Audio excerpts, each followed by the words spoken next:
Coucou tout le monde, et bien dernière partie de la FAQ, donc ce sera la partie spéciale parcours artistique et chant et compagnie, on va dire. D'abord, je monte mon vernis, parce qu'il est trop beau. C'est le Shocking Pink de chez China Glaze, c'est un vernis néon et je trouve que c'est une tuerie pour l'été. Ouh, il fait mal aux yeux presque. Bref. Aussi ma folie du corail, hein, comme je vous disais, hein. Enfin corail orangé, enfin, c'est une catastrophe, hein, je suis complètement accro. Passons, on attaque tout de suite sinon on va y coucher. Hein. Donc j'ai Lulu Diary qui me demande si j'ai des projets musicaux en ce moment. Oui, puisque bah, j'en ai déjà parlé dans la vidéo précédente, mais on est en train de préparer les 10 commandements avec la troupe dont je fais partie qui s'appelle Poussière d'étoiles. Donc voilà, bah, on est en plein dedans, c'est dans moins de 10 jours, rien n'est prêt, j'ai envie de pleurer. C'est la vraie galère, on s'y est pris super tard parce qu'en fait on avait d'autres spectacles en cours et on s'est un peu laissé prendre au piège. Donc du coup c'est un peu la misère. Voilà, on rame un peu là, mais bon, je pense qu'on va y arriver, on va mettre des répétitions au taquet pendant toute la semaine et je pense que ça devrait aller. Donc moi je serai Bithia, la mère adoptive, oui Bithia, ce nom est un peu moche, hein, je vous l'accorde, mais c'est la mère adoptive de Moïse, voilà, c'est la blonde dans la comédie musicale pour ceux qui l'ont vue. Voilà, et projets musicaux, bah, j'en ai un peu toujours en fait, parce que je fais partie de plein d'associations où je fais du chant, de la danse, etc. Donc finalement j'ai toujours plein de projets. Toujours des galas à préparer, des trucs, voilà. Ensuite, j'ai Dadesi qui me demande quand est venu ton rêve pour le spectacle. Alors, faut savoir que je chante depuis que j'ai à peu près... Enfin, je chantais comme tout le monde quand j'étais petite, hein, pour Noël et tout, je tapais sur la table, ouais, trop bien, je chantais des chansons de l'école, quoi. Mais sinon, j'ai commencé à vraiment monter sur scène, j'avais 9 ans et quelques, en fait. C'était pour... Enfin, on a commencé à me prendre pour faire un petit morceau chanté toute seule à la fête de l'école. Et quand j'avais 10 ans, en fait, avec mon école, on avait monté une comédie musicale qui avait été écrite par un metteur en scène de Paris. Et en fait, j'avais le rôle principal. Donc voilà, bah, tout le monde disait que je chantais bien. Moi, ouais, bah d'accord, si tu veux. Enfin, moi, je m'en foutais un peu, en fait, je chantais parce que voilà. Et puis, j'ai jamais arrêté de chanter, en fait, après. Je suis tout de suite rentrée dans des associations où j'ai fait du chant, etc. Des œuvres caritatives, des machins comme ça, où j'ai chanté tout le temps. Et puis un jour, je sais pas ce qui s'est passé, quand j'avais 16-17 ans, j'ai eu un gros déclic en fait. Je sais pas d'où il vient ce déclic, je peux pas vous dire, mais j'ai commencé à prendre plaisir à chanter, ce que j'avais pas avant en fait. Je chantais parce qu'on me disait tu chantes bien, connement, donc moi j'y allais, je poussais ma chansonnette et puis c'était bien bon quoi. Et vers 16-17 ans, j'ai commencé à prendre vachement de plaisir à commencer à interpréter vraiment les chansons, à commencer à essayer de transmettre des choses et voilà. Et à partir de là, bah, c'est le pied quoi. C'est chanter devient orgasmique. Voilà, moi je peux vous dire que ça, quand je suis sur scène, c'est un peu toute ma vie quoi. Voilà. Et donc on peut dire, les moucherons qui m'attaquent, on peut dire que j'ai vraiment commencé à aimer ça à partir de 16-17 ans on va dire. Ensuite j'ai The Kiki 945 qui me demande le type de danse que je fais. Donc je fais du modern jazz, enfin j'ai fait du rock acrobatique pendant 3 ans quand j'étais petite. Et ensuite je fais du modern jazz depuis... ça doit faire 17 ans. Mon dieu. Ouais. Ça fait 17 ans, 16-17 ans ouais, que je fais du modern jazz. C'est une horreur. Ça vieillit, je me prends une tarte là. Et du hip-hop, ça fait... Alors par contre, c'est pas du hip-hop, genre on tourne sur la tête et tout, hein, on fait pas trop de break, on fait plus des trucs... du hip-hop debout, quoi, genre des trucs pop, un peu des vagues, des trucs comme ça, mais voilà. Et j'en fais depuis, je dirais, 14-15 ans à peu près. À peu près, hein. Ensuite, j'ai Miss Maudinette qui me dit, moi, depuis que je t'ai vu chanter, je suis épatée. Bien ma foi, merci beaucoup à toi, Miss Maudinette, ça me touche. Alors, je voudrais savoir ton parcours musical. Alors, parcours musical, je fais pas mal de trucs en fait. J'ai commencé donc avec cette comédie musicale où j'avais le rôle principal quand j'avais 10 ans, ce qui était quand même pas rien parce que c'était un metteur en scène de Paris qui venait pour nous coacher, donc on a quand même eu pas mal de chance, faut bien l'avouer. Et puis ensuite j'ai pas arrêté de chanter, donc je suis rentrée dans mon école de danse où en fait ils avaient besoin d'une chanteuse, donc j'avais 10 ans, pauvre pitchoune, toute petite, et j'allais chanter comme ça devant les gens, voilà, enfin c'est... Donc j'ai commencé comme ça, puis après j'ai pas cessé de faire des choses pour des associations, pour des œuvres caritatives, etc. Et puis j'ai commencé à faire 2-3 concours de chant. Alors faut savoir que les concours de chant je les gagnais jamais, hein, parce que vu comment ça se passe, c'est juste pas possible de gagner un concours de chant à moins qu'on soit pistonné tout autour du bide, hein, voilà. Mais j'avais toujours le prix du public, donc c'était cool, moi ça me faisait bien plaisir, mais bon après le concept du concours de chant, être en guerre contre les autres, ça me gavait un peu en fait, puis il y avait vraiment des petites connes qui bah voilà, qui était là, et limite si elle pouvait te faire un croche-patte dans l'escalier pour que tu te pètes le nez, elle le ferait quoi. Donc bon, voilà, ce concept-là me gavait un peu. Et puis ensuite, je me suis lancée dans les fameux castings de télé. Voilà. Donc j'ai tenté de faire la première année la Nouvelle Star. Et en fait, je suis arrivée jusqu'au jury, mais par contre, ils se sont un peu battus en fait devant moi. D'ailleurs, j'en avais deux qui étaient pour me prendre, un qui savait pas, et l'autre qui disait non, catégorique. Et du coup, ils ont laissé trancher la femme qui disait non, et donc elle a dit non. Voilà. Mais en même temps, je comprends parce que quand je me entends chanter quand j'avais 17-18 ans, par rapport à maintenant, la technique vocale est franchement pas la même. Donc voilà. Faut savoir que j'ai pris quelques cours de chant il y a 2 ans avec une coach vocale en fait, et qui m'a dit que elle avait rien à me dire en fait, parce que finalement mes techniques vocales je les avais acquises à force de chanter. Donc voilà, je respirais bien avec le ventre, j'ouvrais bien la bouche, je plaçais bien dans les résonateurs, donc bon.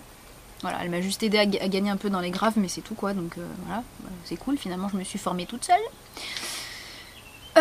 Voilà, ensuite qu'est-ce que j'ai fait? Après j'ai fait le casting de la Starac 3 où je suis allée assez loin, j'étais dans les 50 derniers, et puis finalement ils m'ont pas pris.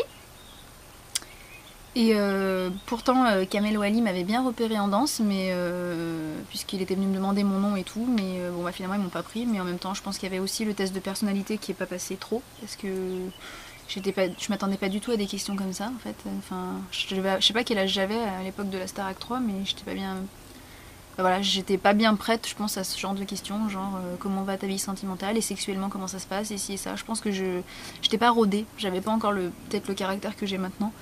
Donc voilà, maintenant je sais répondre, mais avant j'étais très surprise qu'on me pose ce genre de questions pour un casting de chant en fait. Voilà.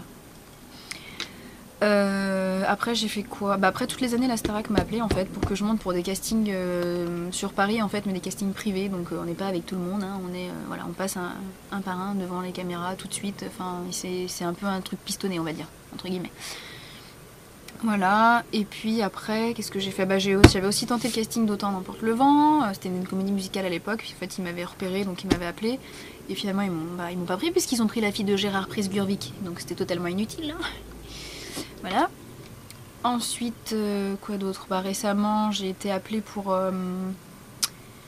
Dracula, le casting avec Kamel Wally, puis j'ai été appelée pour Adam et Ève. Du coup, j'ai fait pas mal de trucs, et maintenant, c'est vrai que j'ai pas mal de contacts sur Paris quand il y a des nouveaux castings, des choses comme ça. Je suis quand même pas mal au courant des choses, et des fois, on m'appelle pour que je remonte faire des castings, voilà. Donc, maintenant, après, voilà, j'ai fait partie de la comédie musicale Hommage à Michel Berger, qui a été un grand truc dans la région lyonnaise, on va dire. Puisque donc on était les premiers amateurs à pouvoir passer au Théâtre Antique de Vienne, ce qui est un truc de malade. Et c'était grandiose, 70 musiciens, 30 choristes, c'était un truc de fou, quoi. Enfin, c'était une grosse machine, et c'était génial. Voilà. Et puis maintenant, je continue mes projets à droite à gauche, comme d'habitude. Hein. Je bourlingue. Mais c'est vrai que maintenant, j'aimerais bien faire profiter un peu, peut-être monter une association bientôt pour faire partager un peu ce que je sais à des jeunes qui éventuellement ont envie d'apprendre un peu. Et puis et j'avoue que j'ai un peu dans la tête de faire un hommage à Grégory Le Marchal, parce que j'étais très fan de Grégory Le Marchal, pas parce qu'il avait la mucoviscidose, hein, j'en vois d'ici là certains qui vont dire ça, non, parce que je trouvais qu'il avait vraiment une voix de fou, et j'avais très envie de faire un concert hommage à Grégory Le Marchal. Donc là c'est en train de me trotter dans la tête, donc faut que je vois ce que je vais en faire. Ensuite, j'ai Mademoiselle Dilly qui me demande si tu pouvais faire une carrière artistique, le ferais-tu? Franchement, je sais pas. J'ai envie, mais en même temps, j'aime beaucoup la neuropsy, alors c'est difficile de choisir parce que je me dis que la carrière artistique c'est tellement aléatoire et c'est tellement show business et compagnie que ça me gave un peu en fait. Et puis bon, on bourlingue à droite à gauche, on est crevé. Enfin, franchement, je sais pas. Oui et non, j'ai envie de dire. Ou alors, si tu devais choisir entre un métier ou chanter, que choisirais-tu? Comme je te dis, je sais pas. C'est super délicat. Pour moi, pour le moment, j'aimerais faire les deux, quoi. Avoir mon boulot de neuropsy et pouvoir chanter à droite à gauche les week-ends, ce serait vraiment l'idéal. Après, effectivement, si on me propose de faire un album chez Universal Music, je pense que je cracherais pas dessus. C'est évident. Donc j'ai Sarah Love Kitty qui me demande la chanson que je préfère chanter. Watcha. Y en a une que j'ai adoré chanter, c'est Et maintenant. Ouais. Qui me transportait, mais complètement ailleurs.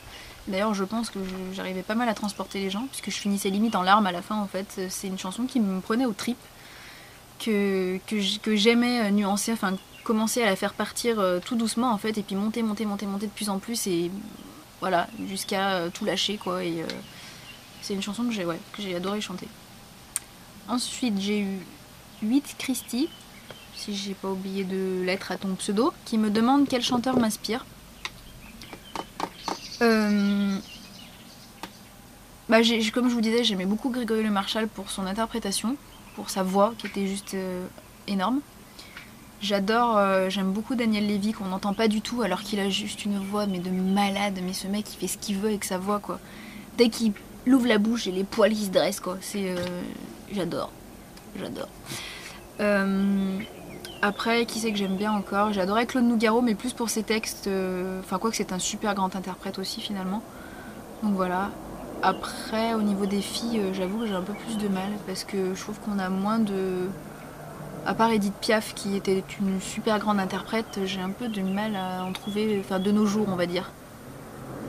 C'est un peu compliqué, hein. Parce que maintenant, à part montrer leur cul et leur sein, ça ne savent plus faire grand chose les minettes. Donc, Ensuite, j'ai Lilou19 qui me demande: as-tu le statut d'intermittent du spectacle? Non, je l'ai pas. J'aurais pu l'avoir, puisque passé un temps, on m'a proposé en fait de chanter dans un orchestre en fait. Et j'ai refusé parce que j'avais pas fini mes études et parce que je me dis que j'aime bien faire travailler ma tête, et chanter, honnêtement, ça fait pas travailler sa tête. Donc voilà, ça allait me manquer, je pense, à un moment ou à un autre. Et si oui, quelles difficultés rencontres-tu le plus souvent? Ouais, bon, du coup, je peux pas te répondre, mais je pense que c'est pas aussi difficile que ça de trouver des affaires quand on veut chanter. Parce que moi, franchement, on m'appelle assez souvent pour faire 2-3 trucs droite à gauche, et pourtant je demande rien. Donc je pense que ça doit pouvoir se trouver. Franchement, ça doit pouvoir se trouver. Ensuite, j'ai Box qui me demande: as-tu envisagé ou peut-être as-tu déjà tenté de te présenter à des auditions telle Nouvelle Star? Et bah du coup, je t'ai répondu. Voilà. J'avoue que ça fait un bail que j'ai pas retenté des castings type X Factor et compagnie. Tout le monde me saoule pour que j'aille faire X Factor. Et non, j'ai plus envie de faire ces castings parce que je sais trop comment ça marche. Et quand je vois les casseroles qu'ils prennent à chaque fois, je me dis c'est pas possible quoi. Enfin, à un moment, faut arrêter, c'est pas des vrais castings quoi. Bah, depuis quand chantes-tu? Du coup, j'ai répondu. Depuis 9-10 ans, on va dire. Enfin, depuis que j'ai 9-10 ans. Et qui est ou sont tes modèles en tant qu'artiste, chanteur, chanteuse? Bah du coup j'ai aussi un petit peu répondu. Donc voilà. Et bah du coup la partie était un petit peu plus courte. Ma foi, si vous avez d'autres questions sur le chant, ou si certains d'entre vous veulent des conseils sur leur façon de chanter, je sais pas, vous m'envoyez vos MP3 que vous chantez, puis je vous dirai ce que j'en pense, à quel endroit il faut placer la voix comme ci, comme ça. Enfin voilà, moi ça me dérange pas, j'adore ça, donc n'hésitez pas. Voilà, je vous fais plein des mimi, bye bye.